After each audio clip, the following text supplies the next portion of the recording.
Excellent Père, je bénis ton nom, je me prosterne devant ta sainte face. Le Seigneur, glorifie Jésus au travers de sa parole. Béni sois-tu Seigneur. Oh, souviens-toi de tes enfants qui ont besoin de toi. Que ta parole soit donnée dans toute sa pureté, dans toute sa simplicité. Et qu'elle fasse grâce, qu'elle bénisse, qu'elle établisse, qu'elle délivre, qu'elle éclaire. Et qu'à la fin, honneur te soit rendu. Au nom de Jésus. Amen. Soyez bénis. Dis avec moi, marcher par la discipline de la croix pour une vie chrétienne réussie. Aujourd'hui, nous commençons la discipline de l'honneur. Jean, du verset 22 jusqu'au verset 24, dit ceci. Le Père ne juge personne, mais il a remis tout jugement au Fils. Verset 23. Il dit, afin que tous honorent le Fils comme il honore qui? Le Père. Celui qui n'honore pas le Fils n'honore pas le Père qui l'a envoyé. Verset 24. En vérité, je vous le dis, celui qui écoute ma parole et qui croit à celui qui m'a envoyé a la vie éternelle et ne vient point en jugement, mais il est passé de la mort à la vie. De la mort à la vie. Alléluia. C'est pourquoi on aime dire, crois au Seigneur Jésus et tu seras sauvé. Vous voyez, Dieu est grand. Dieu peut toutes choses. Dieu a créé l'univers. Dieu a créé les hommes. Mais Dieu a mis dans le seul Fils Jésus la voie du salut. Jésus dit, je suis le chemin, la vérité et la vie. Et le chemin dit, si tu m'honores, tu as honoré le Père. Celui qui honore le Fils, honore le Père. Écoutez-moi, la vie, le salut, la grâce, la bénédiction, toutes ces choses se trouvent dans le Fils. La seule chose pour bénéficier de ces choses, c'est d'honorer le Père au travers du Fils. Que tu veux, que tu ne veux pas, tu es obligé d'honorer ça pour entrer dans ça. Alléluia. Aujourd'hui, nous allons voir la discipline de l'honneur. Parce que en réalité, Dieu a mis dans la création des choses qu'il faut honorer. Lorsque vous honorez, vous portez en même temps la grâce de cette chose. On a l'habitude de parler de la loi de l'honneur en parlant de l'honneur aux autorités. Amen. Mais depuis l'enseignement de l'apôtre, j'ai compris. En fait, Dieu a mis dans beaucoup de choses une discipline à respecter ces choses afin de voir la bénédiction, la grâce, l'abondance venir dans notre vie. Mon ami, Jésus dit, si tu as la foi dans le grain de sénévé, qui, la Bible dit, c'est la petite des graines. Tu vois, si tu honores ce qui est petit, tu vas avoir la croissance. Et il nous a expliqué que la croissance de l'église, c'est pas dans les évangélisations de masse. Il faut évangéliser. Il faut évangéliser. Parce que quand tu vas en évangélisation, Dieu te bâtit. C'est-à-dire, ces dons spirituels se manifestent et glorifient Dieu. Mais ce qui fait croître une église, c'est dans les petites cellules. Les petites cellules de maison. Les petites cellules de communion fraternelle. C'est dans ça qu'il y a croissance d'église. Le jeune qui ressemble à un parrain assis derrière là, c'est lui qui envoie beaucoup de personnes. Et si tu déshonores ça, si tu ne respectes pas ça, ton église va mourir. Il y a des choses dans lesquelles Dieu a mis de l'honneur. Il faut juste honorer, il faut apprécier pour pouvoir jouir de ça. Amen. L'honneur n'est pas facile à développer. C'est pas facile. Quand on te dit honore ton père et ta mère, et puis Dieu augmente, il met dessus afin que tu vives longtemps. Il y a des papas là, il y a des mamans là. C'est dur. Mais mon ami, la longue vie, Dieu a mis dans l'honneur là ta capacité de vivre longtemps. Donc, il ne demande pas, en fait, tes émotions. Est-ce que tes émotions sont bien? Est-ce que tu te sens bien? Dieu ne demande pas ça. L'honneur s'en fout des émotions. L'honneur s'en fout des sensations. Mais l'honneur active la bénédiction. L'honneur active l'abondance. L'honneur active la grâce. L'honneur active les anges. On va lire un verset qui est très important et qui nous montre que combien de fois l'honneur est important. Alors, les fils d'Élie étaient des hommes pervers. Ils ne connaissaient point l'Éternel. Celui qui est pervers, celui qui ne sait pas honorer, Dieu dira de lui qui ne connaît pas Dieu. Parce que dans le domaine de la divinité, c'est l'honneur qui marque que quelqu'un connaît Dieu ou quelqu'un cherche Dieu. Parce que quand on cherche Dieu, c'est en fonction du type d'honneur que tu as, que tu le respecteras ou que tu le banaliseras. Le profane banalise tout. C'est-à-dire, tu es marié et puis tout le monde rentre dans ta chambre conjugale. Mon ami, ton foyer là va se casser. Quelqu'un même arrive à la maison, toi tu sors de ta chambre conjugale pour aller dormir au salon pour que la personne dorme sur ton lit conjugal. Mon ami, mon ami, mon ami, mon ami. On continue. Je vais revenir dessus. Ces jeunes gens se rendaient coupables devant l'Éternel d'un très grand péché. Vous avez vu dans la Bible où on a mis très grand péché. Dieu considère la profanation comme un très grand péché. C'est-à-dire que, en fait, il a horreur de la profanation. Quand tu mens, là, il dit c'est un péché. Quand tu voles, il dit c'est un péché. Mais quand tu le profanes, en fait, Satan l'a profané. Parce qu'il a admis Satan dans son intimité. Et Satan a voulu le commander. C'est comme quelqu'un que tu envoies dans ta maison, un frère, un cousin, et puis qui veut coucher avec ta femme. Tu peux pardonner ces vols dans la mamie de sauce, ces vols de viande, tout ça, tu peux pardonner. Ton agent qui vole là, tu peux pardonner. Mais vouloir coucher avec ta femme, tu peux pardonner ça. La porte est ouverte, bagage dehors, fermeture à double clé, changer les clés, fini. Regardez ce que la Bible dit. Il dit d'un très grand péché parce qu'il méprisait les offrandes de l'Éternel. Ne jouez pas avec l'offrande de Dieu. Élie était fort âgé et il apprit comment ses fils agissaient à l'égard de tout Israël. Il apprit aussi qu'il couchait avec les femmes qui s'assemblaient à l'entrée de la tente d'assignation. Vous voyez, ses fils étaient des sacrificateurs. Lui, il était le souverain sacrificateur. Les femmes qui étaient faibles qui venaient et qui cherchaient juste à se repentir, qui cherchaient juste à se sanctifier, qui cherchaient juste à venir plaire à Dieu par leur sacrifice. Qu'est-ce qu'ils faisaient? Peut-être qu'ils avaient des paroles culpabiliser les sœurs. Peut-être qu'ils se jouaient les prophètes sanctificateurs. Ils disent, vous savez, nous, les choses saintes nous ont été données. Vous savez, le Dieu saint est venu s'asseoir au milieu de nous afin qu'on soit un peuple saint. Donc, nous, les sacrificateurs saints, il faut qu'on rentre dans le profane pour sanctifier le profane. Est-ce que vous savez qu'il y a des gens qui font ça? Si un pasteur fait ça, mettez-le en prison. Il faut l'exposer. Le démon là va partir. Comment il va dire, j'ai couché avec toi, puis là tu seras saint. Il y a des gens qui se font avoir comme ça. En fait, si tu l'as giflé, il t'assure, le démon là va partir. Le démon là va partir. Il va revenir sur toi, il va dire pardon. C'est pas, j'ai été possédé. Il te dit ça. Il t'assure. Donc il faut te préparer. Il faut armer. Chaque matin, il faut armer ta main comme ça. Si jamais quelqu'un veut profaner Dieu dans ton corps, il faut le délivrer. Il faut l'aider. Alléluia. Élie a appris aussi qu'il couchait avec les femmes qui s'assemblaient à l'entrée de la tente d'assignation. Il leur dit, pourquoi faites-vous de telles choses? Car j'apprends de tout le peuple vos mauvaises actions. Il dit de tout le peuple. Ça veut dire que c'est pas un seul témoin. La Bible nous dit que 2 témoins là établissent la vérité. Il apprend de tout le peuple. Maintenant, regardez ce qu'il va dire. Non, mes enfants, ce que j'entends dire n'est pas bon. Vous faites pécher le peuple de l'Éternel. Si un homme pêche contre un autre homme, Dieu le jugera. Mais s'il pêche contre l'Éternel, qui intercédera pour lui? Et ils n'écoutèrent point la voix de leur père, car l'Éternel voulait les faire mourir. Mes amis, faites attention à la profanation. Faites attention à la profanation. Quand vous parcourez la Bible, ceux qui ont profané Dieu, en fait, la profanation fait mettre un point final à ton histoire. Usa, mort sur le fils qui a profané Noé. Comme Dieu venait de bénir Noé, Dieu n'a pas frappé Noé, a frappé son petit-fils. Il a mis une malédiction sur lui. C'est fini, d'atis. Et je vais vous parler tout à l'heure d'Amalek. Et c'est pas Amalek seulement, mes amis. Regardez dans la Bible. Tous ceux qui ont profané, leur mort était totale, subité totale. Dieu ne joue pas avec la profanation. Dieu ne joue pas avec la profanation. Alléluia. Et j'ai vu dans le ministère là, que ce soit auprès de l'apôtre Mohamed ou bien ici, j'ai vu combien de fois la vie de certains frères. J'ai vu la tournure, j'ai vu la déchéance, j'ai vu les difficultés. Malgré les prières, tu vois que c'est difficile. Et quand tu observes, c'est à cause de la profanation. À cause de la profanation. Alléluia. Tu peux ne pas profaner les offrandes de Dieu, mais tu peux profaner la loi de l'honneur. Tu peux ne pas profaner la loi de l'honneur, mais tu peux profaner les chaises de Dieu. Il y a des gens qui viennent à l'église, qui collent les chewing-gums, qui collent les gommes sur la table et sur la chaise. Vous savez, quand on a sanctifié quelque chose pour Dieu, la chose devient pour Dieu. Et je disais ce matin, écoutez-moi, il y a des personnes qui sont venues voir le pasteur. Pasteur, donne-moi un peu d'huile d'onction, je vais aller bénir ma maison avec. Et la personne vient avec une bouteille. Tu pries, tu as sanctifié la bouteille. Et la personne va, elle met l'huile. Seigneur, agis, garde ma maison.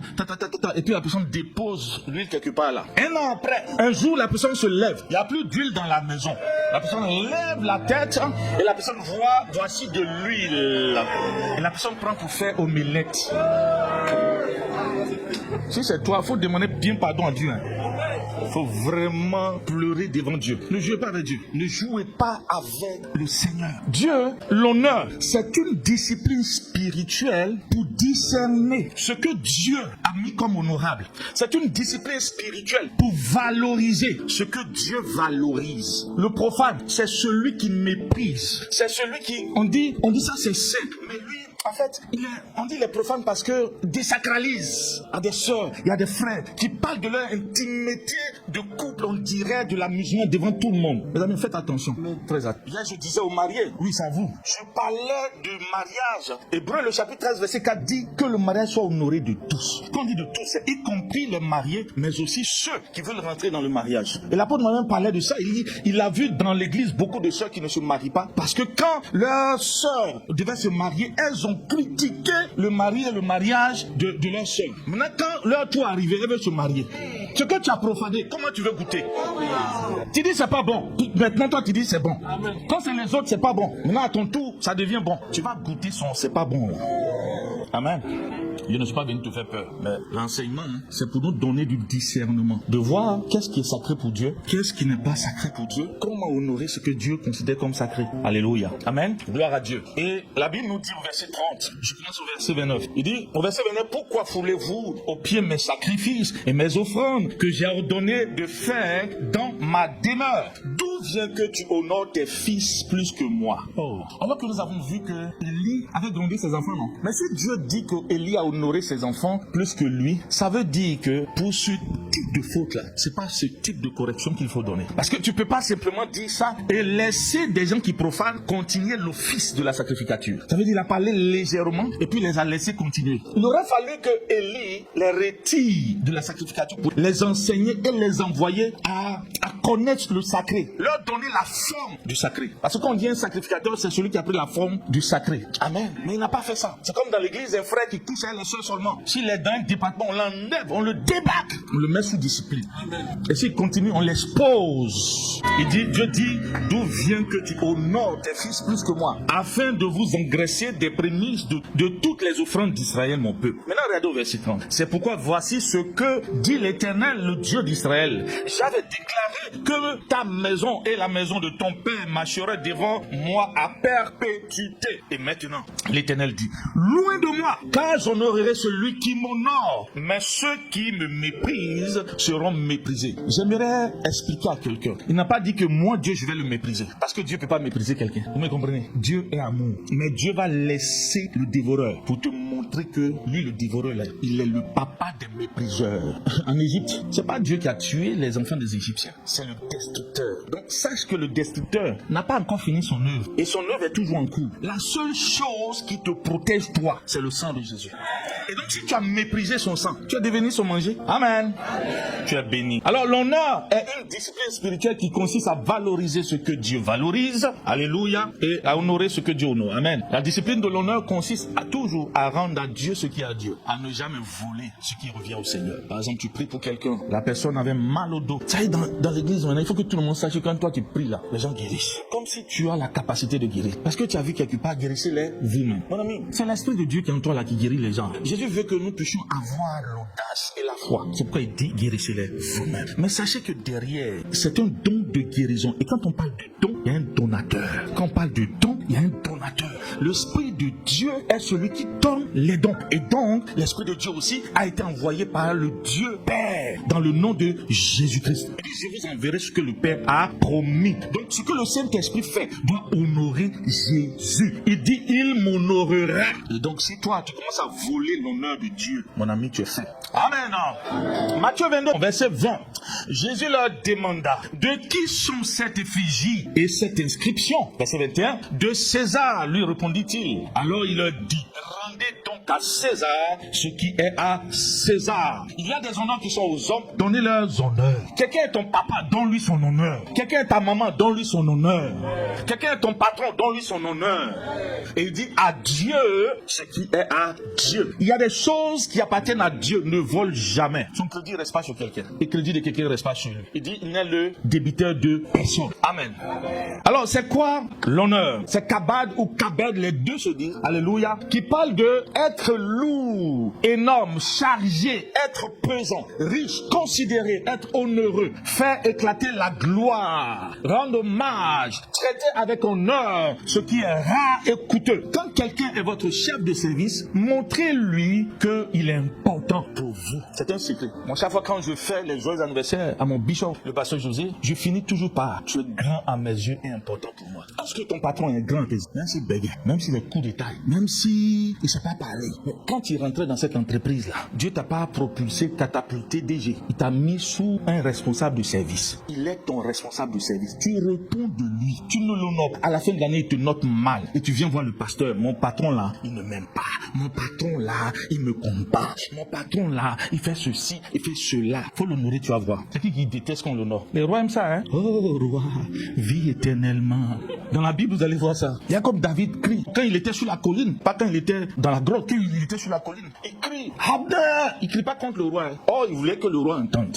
Est-ce que vous comprenez l'honneur? Est-ce que vous comprenez l'honneur? En fait, David voulait se faire entendre. Mais il voulait se faire entendre là. Son vis-à-vis, c'était qui? Abner. Puisque lui, il était une portion. En fait, il commandait une portion de l'armée. Abner aussi commandait une portion de l'armée. Et puis il a fui. Donc quand il veut parler au chef. Abner, fils de Ner, qui est grand comme toi en Israël, pourquoi n'as-tu pas veillé sur le roi? Le roi dit, hey, tu écrivais le roi comme ça. Il dit, c'est David. Maintenant, la façon dont il a procédé. Regardez, Saül était venu pour le tuer. Maintenant, regardez ce que Saül va faire. C'est toi, David, mon fils. Quelqu'un pour qui tu as pris toute l'armée. Depuis, on dit 3000 hommes d'élite. Les Névicis. Les Névicis, quand ils doivent aller tuer quelqu'un, là. C'est pas beaucoup, hein. C'est un groupuscule. Mais ils font mal. Mais Saül lui a envoyé 3000 pour une seule personne. Mais à cause du fait que David a honoré dans sa voix, dans sa tonalité, dans sa façon de faire. Parce que c'est ce qu'il dit. C'est toi, David, mon fils. David aussi répond. On y va. Abner répondit. Qui es-tu? Toi qui pousses des cris vers le roi. Lui, il voulait mettre le roi en palabre avec qui? Avec David. Maintenant, on continue. Non, il faut connaître les... Mes amis, il faut apprendre. Je vous ai dit que, écoutez, l'honneur s'apprend. Hein. Je vous assure, hein, l'honneur est la chose qui élève les gens. Si vous voulez être élevé au travail, vous voulez être élevé dans une famille, vous êtes élevé quelque part, dans le ministère, honorez toujours ceux qui sont hauts. Si vous ne savez pas honorer, mais qui va vous faire monter? Parce que si je te fais monter, tu vas me combattre. L'honneur est une sagesse divine. Écoutez-moi, parce que Dieu avait donné une onction qu'on appelle l'onction Mimshat à celui qu'on appelle Satan aujourd'hui, qui était autrefois Lucifer. La Bible dit que cette onction menait à la perfection le saut devant Dieu. Quand Michael, qui est un archange, qui vient pour disputer le corps de Moïse avec Satan, la Bible dit qu'il n'a pas proféré d'injures envers Satan. Vous savez pourquoi? C'est pas parce qu'il ne pouvait pas le faire, parce que c'était pas l'heure pour lui de l'enchaîner. Mais puisque c'est pas encore l'heure, que Dieu n'a pas encore décidé que c'est l'heure, il se rappelle que le Dieu Tout-Puissant avait mis sur ce gars-là une onction que lui doit respecter. Faites attention, parce que s'il attaque l'onction, il attaque Dieu. Il attaque le propriétaire qui a mis l'onction sur lui. Automatiquement, quelque chose va se passer dans le surnaturel. Écoutez, et David dit à Abner, n'es-tu pas un homme? Et qui est ton pareil en Israël? Pourquoi donc n'as-tu pas gardé le roi, ton maître? Car quelqu'un du peuple est venu pour tuer le roi, ton maître. Ce que tu as fait n'est pas bien. L'Éternel est vivant. Vous méritez la mort. Amen. Pour n'avoir pas veillé sur qui? Votre maître. Il y a quelqu'un qui veut le tuer. Regardez comment il honore. Sur loin de l'Éternel. Regarde ça là, il faut souligner. En fait, ce qu'il redoute là, c'est ça.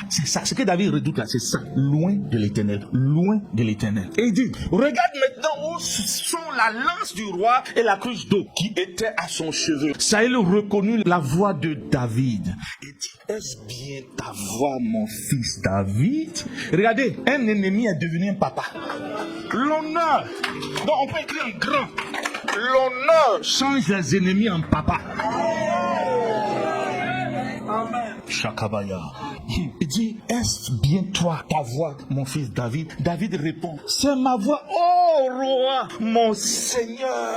Waouh, quel honneur, quel honneur. Et il dit, pourquoi mon Seigneur poursuit-il son serviteur? Vous voyez, est-ce qu'il se met vis-à-vis de Saül? Il se présente comme serviteur en bas de qui? Le Seigneur. Pourtant, lui, ça faisait 13 ans qu'il avait eu l'onction royale. Toi, parce qu'on t'a nommé un peu, on te combat. Shakabaya, tu dois montrer que tu connais Koufoum 10e dan. Tu dois montrer que tu connais trop tes droits. L'émancipation intellectuelle. Seigneur, pourquoi mon Seigneur poursuit-il son serviteur? Qu'ai-je fait? Et de quoi suis-je coupable? Que le roi, mon Seigneur, daigne maintenant écouter les paroles de son serviteur. Si c'est l'Éternel qui t'excite contre moi, qu'il agrée le parfum d'une offrande. Il dit que ma vie là, je suis prêt à mourir pour être une offrande au Seigneur. Il dit, mais si ce sont des hommes, vous voyez ce qu'il a fait? En fait, il n'a pas mis le roi là dans la balance. L'honneur est une sagesse. Ça va honorer est une sagesse. Il n'a pas attaqué le roi de front. Il ne l'a pas accusé de front. Et dit, mais si ce sont des hommes, qu'ils soient maudits devant l'Éternel, puisqu'ils me chassent aujourd'hui pour me détacher de l'héritage de l'Éternel. Et qu'ils me disent, va servir des dieux étrangers. Oh, que mon sang ne tombe pas en terre loin de la face de l'Éternel. Car le roi d'Israël s'est mis en marche pour chercher une puce. Donc, il se présente quoi? Comme une puce. C'est-à-dire insignifiant devant qui? Le roi. Toi, il faut que l'ego parle. On a parlé de renoncement, non? Donc, il n'y a plus d'ego. Mais il y a encore un peu d'ego. Il dit, comme on chasse une perdrix dans les montagnes. Saül dit, j'ai péché, reviens, mon fils David. Vous voyez, je vous ai dit, l'honneur transforme l'ennemi en papa. Car je ne te ferai plus de mal, puisqu'en ce jour, ma vie a été précieuse à tes yeux. Donc, tu vois, quand tu veux honorer quelqu'un, quand tu écris à ton chef, au grand du peuple, faut dire toujours au grand du peuple, ta vie m'est précieuse. Tu es grand pour moi. À mes yeux, tu es grand. À mes yeux, tu es important. Les Africains respectent beaucoup, mais n'honorent pas beaucoup. Parmi les Africains, ceux qui honorent beaucoup, ce sont les Nigériens. Et c'est pourquoi Dieu aussi les honore avec beaucoup d'argent. Bon, c'était une parenthèse en passant, ok? En passant. Je ne sais pas pourquoi Dieu m'a dit ça. Écoutez, il dit, car je ne te ferai plus de mal. Jusqu'en ce jour, ma vie a été précieuse à tes yeux. J'ai agi comme un insensé et j'ai fait une grande faute. David répondit, voici la lance du roi, que l'un de tes gens vienne la prendre. Maintenant, vous allez voir quelque chose. L'Éternel rendra à chacun selon sa justice et sa fidélité, car l'Éternel t'avait livré aujourd'hui entre mes mains et je n'ai pas voulu porter la main sur loin de l'Éternel. Pas sur Saül, mais loin de l'Éternel. C'est ce qui est grand que David mentionne. Vous allez voir ce que loin de l'Éternel va dire. Il est sous l'onction. C'est-à-dire que David a élevé l'onction. Donc l'onction va parler maintenant dans la vie de David. Quand tu élèves l'onction, il dit, et comme aujourd'hui ta vie a été d'un grand prix à mes yeux, ainsi ma vie sera d'un grand prix aux yeux de l'Éternel et il me délivrera de toute angoisse. Qu'est-ce qu'il a dit de ta main? On continue. Saül dit à David, sois béni mon fils David, tu réussiras dans tes entreprises. Tu réussis dans tes entreprises au nom de Jésus. David continua son chemin et Saül retourna chez lui. Il dit, il y a d'autres versions qui disent, tu régneras certainement sur Israël. C'est-à-dire, il lui a donné ce qu'il voulait garder là, sous l'onction. Puisque David a élevé l'onction, il a libéré la parole. Sans effort. L'honneur, ça prend. Dis à quelqu'un, l'honneur, ça prend. L'honneur, ça prend. On apprend à honorer. On apprend à parler à sa maman. On ne donne pas des ordres à sa maman. On apprend à parler à son papa. On ne donne pas des ordres à son papa. On apprend à parler à ce que Dieu a placé sur notre tête. Sinon, quand tu déshonores, il y a le dévoreur. Lui, il excite le cœur du gars. Et puis, en fait, sa vie devient, en fait, comme une fermeture des reins sur ta tête. Amen. Honorer quelqu'un, c'est lui donner du poids. Amen. Le contraire, c'est kalal, qui signifie rendre léger, mépriser. Amen. En grec, c'est timé, qui veut dire c'est à la fois l'honneur et le prix. Gloire à Jésus. C'est quoi 1 Corinthiens, le chapitre 6, verset 20 dit, Jésus vous a racheté à un grand prix. Ça veut dire le grand prix là, tu dois honorer ça. Tu dois honorer le grand prix. Amen. C'est puissant. C'est puissant. Alors, vous devez comprendre que l'honneur est d'abord dédié à Dieu. L'honneur est d'abord dédié à Dieu. Vous allez prendre le livre de 1 Pierre, le chapitre 2, il va parler. Il va dire honorer Dieu, honorer le roi, respecter les hommes. C'est ce que 1 Pierre 2 va dire. Amen. Gloire à Jésus. Il va dire honorer Dieu. Ou bien, dans d'autres versions, il dit craignez Dieu, honorer le roi, respecter les hommes. 1 Pierre 2. Donc, en fait, en réalité, on donne à César ce qui est à César. On donne à Dieu ce qui est à Dieu. Vous me comprenez? Vous n'avez pas à craindre l'homme. Merci beaucoup. Il dit honorer tout le monde. Aimez les frères. Craignez Dieu, honorer le roi. Donc, on donne au roi ce qu'il mérite. On donne à Dieu ce qu'il mérite. On donne aux hommes ce que ces hommes méritent. Gloire à Jésus. Amen, amen. Et l'un des versets qui m'ont beaucoup parlé, c'est Ézéchiel, le chapitre 22, verset 26. Et je voudrais que vous puissiez méditer ce verset toute cette semaine. Il dit, ces sacrificateurs violent ma loi et profanent mes sanctuaires. Ils ne distinguent pas ce qui est saint. Donc quand on parle d'honneur, c'est un type de regard qui distingue que ce monsieur-là, il a l'onction. Je ne dois pas m'amuser avec lui. Même si ton onction est supérieure, quand tu vois une personne sur qui il y a l'onction, tu dois détecter. Tu dois savoir que lui là, Dieu a mis une onction sur sa vie. Tu honorer ça. Hier, j'ai vu une vidéo de Bishop Dag qui parlait du pasteur Marcello et qui dit, quand je l'ai rencontré, j'ai vu que l'onction parlait sur sa vie et j'ai honoré ça. Pourtant, c'est lui qui a 7500 églises. Lui, le Bishop Dag. 7500 églises dans le monde. Nous, on court, mais depuis à cette descente, on a ce moment. Que Dieu déverse sur nous cette onction. Amen. Comme je sais que mon père, l'honorable Ouin, l'apôtre Mohamed, s'est honoré. Il était là cette semaine, il était là-bas cette semaine. Donc, il allait télécharger la multiplication des églises. Donc, que Dieu t'envoie pour ouvrir des églises. Alléluia. Gloire à Dieu. Il dit, ces sacrificateurs violent ma loi et profanent mes sanctuaires. Ils ne distinguent pas ce qui est saint de ce qui est profane. Ils ne font pas connaître la différence. Vous voyez? Donc ce que je suis en train de faire là, je suis en train de vous faire connaître la différence de ce qui est pur et de ce qui est impur. Donc c'est ce que papa Élie n'a pas fait avec ses enfants. Est-ce que vous me comprenez? Donc si un sacrificateur, si un pasteur n'enseigne pas aux brebis de distinguer ce qui est pur de ce qui est impur, de ce qui est sacré et de ce qui est profane, il fait mal. Dieu peut le frapper et Dieu va le frapper. Donc souffrez qu'on enseigne sur l'honneur. Souffrez qu'on te dise de quitter le péché. Souffrez qu'on te dise va rendre le mari de la sœur. Amen, amen. Et ce matin, il disait, bon, l'Esprit vient de me donner encore l'image. Ce matin, il disait, il y a certains garçons, ou bien certaines personnes, je dis certaines personnes, qui dans votre enfance, vous êtes allés regarder dans les serrures des portes, les mamans nues en train de se laver, les tatas nues en train de se laver. Allez-y, demandez pardon à Dieu. Repentez-vous de cette voie. Repentez-vous. Le ciel a été fermé. Ta vie tourne à rond à cause de ça. Fait 2 fois l'Esprit m'envoie ça. Tu vas aller prier. Toi-même, tu sais de quoi Dieu parle. C'est toi qui as fait ça. Amen.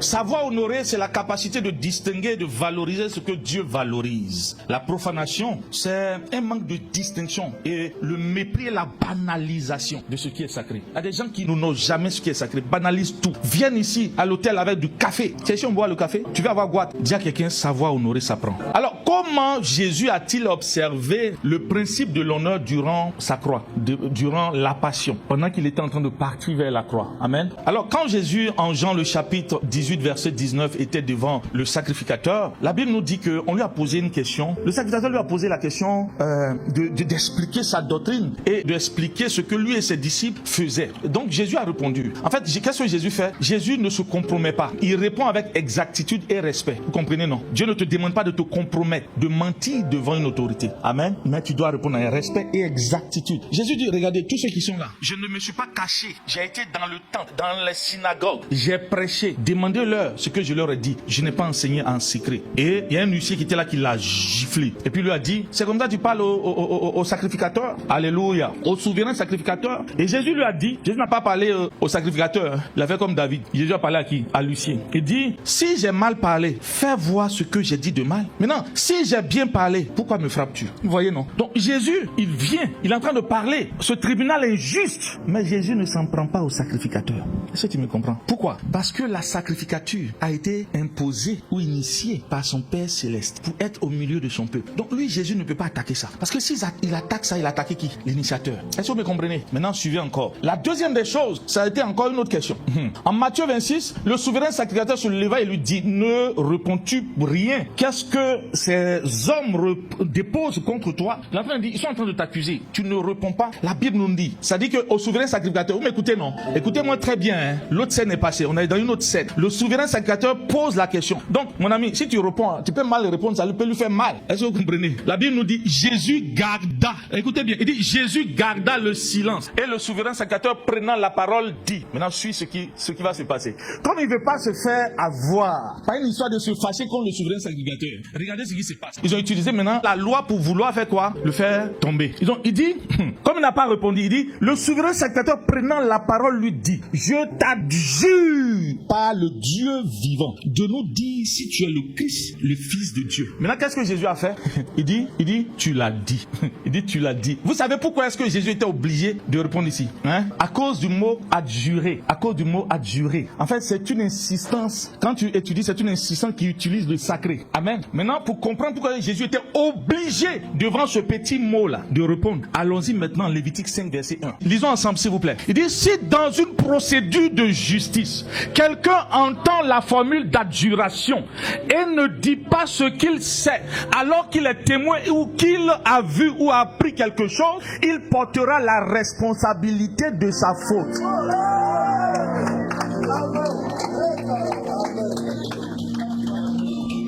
Donc, de devant le... En fait, vous voyez, il connaît la loi du Père. Il sait que le tribunal est juste. Mais dans la loi, il y a quelque chose qui dit, si tu ne réponds pas à ça, tu portes la faute. Or, Jésus devait aller à la croix sans faute. Il est obligé. Il est obligé de répondre ici. Et il honore la voix de la parole. Il honore la voix de la parole. Imbalos, kintelebros. Amen. Troisième, Jésus reconnaît l'autorité de Pilate. En Jean le chapitre 19, Pilate dit, ne sais-tu pas que j'ai le pouvoir de te condamner ou de te libérer? Jésus dit, oui, tu as le pouvoir, mais ce pouvoir t'a été donné par mon Père. Or, rappelez-vous en Matthieu 28 que Jésus dit, tout pouvoir m'a été donné dans le ciel comme sur la terre. Mais ici, comme Pilate devait le juger pour qu'il parte à la croix, il a reconnu le pouvoir de l'autorité de Pilate sur sa vie. Jésus n'a pas combattu, Jésus ne l'a pas insulté, Jésus n'a pas méprisé ça. Mais un ami, l'honneur s'apprend, s'il vous plaît, l'honneur s'apprend. Et même Marie, il est à la croix, Jésus à la croix, ses frères ne sont pas là, ils viennent de mourir. Il regarde Jean et il dit, va, voici ton fils, voici ta mère. Pourquoi Jésus n'a pas donné sa mère à ses autres frères? Ça veut dire qu'il a vu en Jean quelqu'un qui honorait Marie à cause de son Seigneur Jésus. Jean honorait Marie. La Bible nous dit par la suite, immédiatement Jean a pris Marie chez lui. Comment Jean prend Marie chez lui et les autres frères, ils ne parlent pas? Ça veut dire que ses autres frères n'honoraient pas leur maman comme Jean, le disciple de Jésus, honorait Marie. Jésus s'est assuré de la sécurité de sa mère qu'il a eue sur la terre avant de partir. Il a honoré sa mère. Il n'a pas laissé sa mère dans les problèmes. L'honneur s'apprend. Dis avec moi, l'honneur s'apprend. Dis avec moi, le profane engendre toujours des fils profanes. J'étais en train de méditer, puis Dieu me dit, as-tu remarqué une chose? Il dit, papa, parle-moi. Il dit, écoutez, et après j'ai vu ça, mais c'était déjà passé. J'ai pas eu cette sagesse. Je vous dis ça pour que vous puissiez observer ça. Écoutez-moi, j'ai remarqué dans le ministère que, en fait, si vous voyez quelqu'un qui parle mal de vous, si vous voulez savoir s'il parle mal de vous, regardez ses enfants. Regardez ses enfants. Je vous assure, un enfant peut être bien avec toi au départ, et puis à un moment donné, quand l'enfant arrive dans l'église, l'enfant te fuit. L'enfant se met à part, et puis te regarde bizarre. C'est que son papa et sa maman là sont en train de te critiquer à la maison. Amen. Amen. Pourquoi? Les enfants ont un cœur pur. Les enfants ont un cœur pur. Donc les enfants ne peuvent pas participer à la combine, à l'hypocrisie des parents. Jusqu'à ce qu'ils deviennent trop grands pour y arriver. Mais au départ, leurs yeux vont trahir vos actes. Et j'ai vu ça plusieurs fois. Mais je n'avais pas catché. Et c'est hier, j'ai compris. Et quand je suis là en arrière, il dit, hey! J'ai dit, hey, oui. Un père profane va engendrer des fils profanes. On va lire. Alors, on va étudier la vie du premier profanateur de la terre. La première fois que Dieu a parlé de choses, c'était avec Ésaü. Hébreu nous dit, veillez à ce que nul ne se prive de la grâce de Dieu. Et puis point virgule, pour expliquer comment ne pas se priver de la grâce de Dieu, il va dire qu'aucune racine d'amertume ne poussant des rejetons ne produise du trouble et que plusieurs n'en soient infectés. Ça veut dire, déjà la première fois, l'amertume fait quoi? L'amertume conduit à se priver de la grâce de Dieu. Maintenant encore, point virgule. Peut-être que tu ne savais pas, c'est pas une autre idée. C'est point virgule pour expliquer que nul ne se prive de la grâce de Dieu. Là. Voilà, on peut sauter la première portion. Veillez à ce que nul ne se prive de la grâce de Dieu, point virgule, à ce qu'il n'y ait ni impudique, vous me comprenez maintenant, non? Ni profane, comme Ésaïe, qui pour un maire vendit son droit d'aînesse. Vous savez que plus tard, voulant obtenir la bénédiction, il fut quoi? Rejeté. Je vous ai dit, la profanation fait quoi? Mets un point à votre histoire. Si tu es un profanateur, même si Dieu a dit, tu seras mon prophète, tu vas gagner des millions de personnes sur la terre. Faut t'amuser à profaner Dieu. Il met point virgule à ton histoire de prophète. Pour que Dieu t'utilise comme prophète, faut l'honorer. Il dit, quoi qu'il la sollicita avec larmes, car son repenti ne put avoir aucun effet. Gloire à Dieu. Alors quand on repart maintenant dans l'histoire de notre ami Ésaü, écoutez-moi, notre père est en train d'enseigner sur Amalek. Mais je vous assure que Amalek n'a pas été le premier à vouloir interrompre le plan de Dieu. La Bible nous dit que quand maman Rebecca était enceinte, il y avait Palab dans son ventre. Et donc elle allait consulter Dieu. Qu'est-ce qui se passe? La Bible nous dit, les enfants faisaient Palab parce que un devait dominer l'autre. Le petit frère devait dominer le grand frère. Mais comme le grand frère ne voulait pas, il faisait Palab avec le dessein de Dieu. Maintenant, on l'appelle aussi Édom parce qu'il est roux. Il sort, la Bible nous dit que Saül était habile dans les champs. Hier, je disais à un de mes fils, écoutez, regardez bien, écoutez bien. Il dit, Saül était habile dans les champs, il était chasseur. Ça veut dire, lui, il bougeait partout. Et la Bible dit que Jacob était un homme tranquille sous les tentes. Jacob n'était pas paresseux, mes amis. On vous a prêché que Jacob était paresseux, c'est faux. Jacob est un peu comme son fils Joseph. Il était sous les tentes en train d'apprendre. Parce que quand son frère revient de la chasse, lui il était en train de préparer. Un paresseux, la Bible dit, il ne sait pas envoyer la viande de la marmite à sa bouche. Un paresseux ne peut pas préparer. Maintenant regardez, Dieu m'a ouvert l'esprit, il dit, Ésaü là, c'est Matt dans la Bible. Jacob, c'est Marie dans la Bible. Pendant que Marthe courait partout pour vouloir envoyer de la nourriture à Jésus, Marthe était assise. Elle écoutait la parole de Dieu. Et Marie, merci, était assise. C'est les deux images. Et c'est aussi les mêmes deux images. Saül, que Dieu n'a pas choisi, que le peuple a choisi. Et David, que Dieu a choisi. C'est pourquoi David avait fait une tente pour faire asseoir Dieu dedans. Maintenant, écoutez-moi. Écoutez-moi très bien. Écoutez-moi. Saül n'a pas commencé par profaner Dieu le jour-là. Quand vous lisez le Genèse 25 à la fin, la Bible nous dit que Saül allait prendre 2 femmes parmi les païens.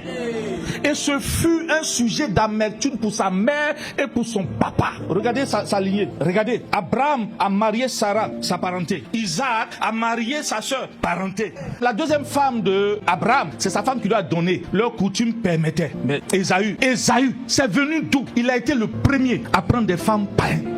La Bible dit les femmes d'Ésaü. En fait, c'était d'une répugnance pour maman Rebecca et pour papa. Et puis maman Rebecca va dire à son mari, dis que ton fils ne prenne pas des femmes parmi eux ici. Envoie-le vers là-bas. Et papa va appeler son fils Jacob pour dire, je te bénis, mon fils, ne prends pas de femmes parmi les païens. Va dans le pays de ton oncle. Notre ami Ésaü là, il profanait Dieu depuis longtemps. C'est pourquoi quand il arrive, ça dit il n'a pas vu ça chez papa, ni chez grand-père. Lui, pour lui, il a appelé ça où? Parce que depuis longtemps, il attaquait le plan de Dieu. Au point où Dieu l'a livré. Romains 1 nous dit, ils ont vu la grâce de Dieu. Mais comme ils n'ont pas reconnu la grâce comme étant une grâce, qu'est-ce qu'il a fait? Il les a livrés à leur sens réprouvé. Ils se sont égarés. Est-ce que Dieu voulait que Ésaü s'égare? Non. Maintenant, regardez ce qui va se passer. Est-ce que vous savez, la Bible dit que Ésaü est allé s'installer à la montagne de Séir. Ésaü s'appelle Dom. Est-ce que vous savez qu'en Nombre 20, lorsque Israël vient, Amalek les a attaqués, mais Édom a bloqué la route. Quand ils sont arrivés à Édom, la Bible nous dit que Moïse a envoyé des ambassades pour aller négocier la route 2 fois. Le roi d'Édom a refusé. Édom là, c'est Ésaü. Il a bloqué le plan de Dieu. Ses descendants ont bloqué le plan de Dieu. Et quand ils ont fini ça, les mots qui vont suivre, le chapitre qui suit, c'est là que la frustration est rentrée dans le cœur de Moïse et de Aaron. Ils sont allés frapper le rocher. La même chose qui est arrivée avec Amalek, où Dieu a dit, à perpétuité, il aura combat entre Amalek et le trône de Dieu là. C'est la même chose. Allez-y, bien lire, vous allez voir. Ésaü a enfanté des profanes. Un père profane, s'il ne se repent pas, finit toujours par profaner Dieu. Parce que tu n'as jamais valorisé Dieu auprès de tes enfants. Comme Élie qui ne valorisait pas Dieu auprès de ses enfants. Et ses enfants ont commis des choses. Il est mort alors que lui-même n'avait pas péché. Mes amis, ne profanez pas Dieu. Honorez Dieu. Honorez Jésus. Le dimanche prochain, je vais vous montrer plusieurs secteurs dans lesquels il faut honorer Dieu. Comme le sang de Jésus. Comme la Sainte Seine. Comme la présence de Dieu. Ne vous amusez pas avec la présence de Dieu. Quand le Saint-Esprit est là, on ne joue pas sur le téléphone. On ne se met pas sur WhatsApp. On ne joue pas on ne fait pas la présence de Dieu. Écoutez-moi, Moïse est monté à la montagne avec Dieu sous forme d'un puissant Adam. Dieu lui dit, il ne faut pas venir vers ici. Ici, c'est saint. Il dit, enlève les chaussures. On ne profane pas la présence de Dieu. Soyez bénis. On acclame le Seigneur. On acclame le Seigneur. On va prier. Tu vas dire au Seigneur, apprends-moi à t'honorer. Apprends-moi à t'honorer, Seigneur. Apprends-moi à t'honorer. Élève la voix, s'il te plaît. Prie. Prie d'un cœur sincère. Prie d'un cœur déterminé. Prie d'un cœur zélé. Dis au Seigneur, apprends-moi à t'honorer. Apprends-moi à t'honorer. Apprends-moi à t'honorer dans ma vie, dans mes temps de prière, dans ma famille, avec mes enfants. Apprends-moi à t'honorer, Seigneur. Lindolo braski telebras kamba yadabre. Bareski telebroski balabache ke telebro.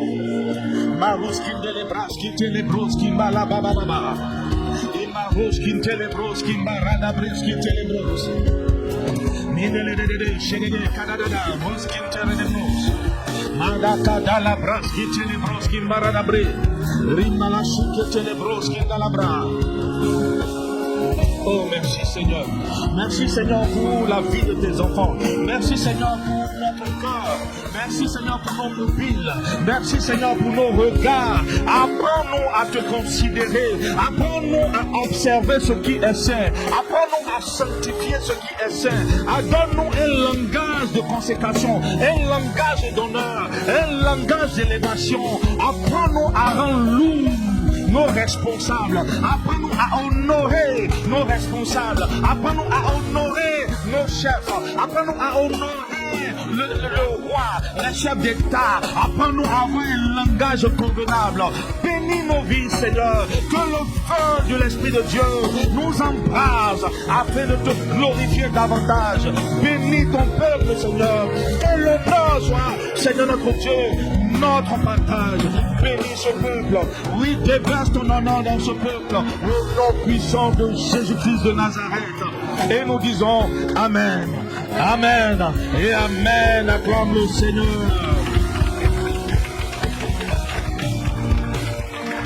Alléluia.